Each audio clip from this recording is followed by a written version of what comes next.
Dobrý deň, volám sa Rastislav a predstavujem vám jednoduchý elektrický obvod s modrou 10 mm svetelnou diódou, ktorá je pripojená cez ochranný rezistor a vypínač na kladný pól 4,5 V batérie, záporný pól 4,5 V batérie, ide čiernym drôtom na katódu svetelnej diódy. Teraz je jednoduchý elektrický obvod vypnutý, neprechádza elektrický prúd, keďže vieme, že elektrický prúd je usmernený pohyb voľných elektrónov.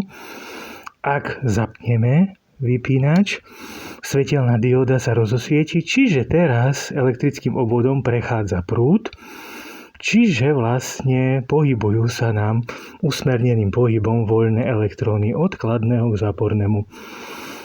Čiže teraz je vlastne pripojená modrá svetelná dióda k 4,5 V zdroju. Ak by sme pripojili 9 V batérii, tento rezistor by musel byť dvojnásobný, čiže napríklad 47 kΩ. Takže jednoduchý elektrický obvod, po anglicky Simple Circuit with Blue LED. Tento elektrický obvod môžeme zapnúť, vypnúť, vypínačom zapnúť, vypnúť.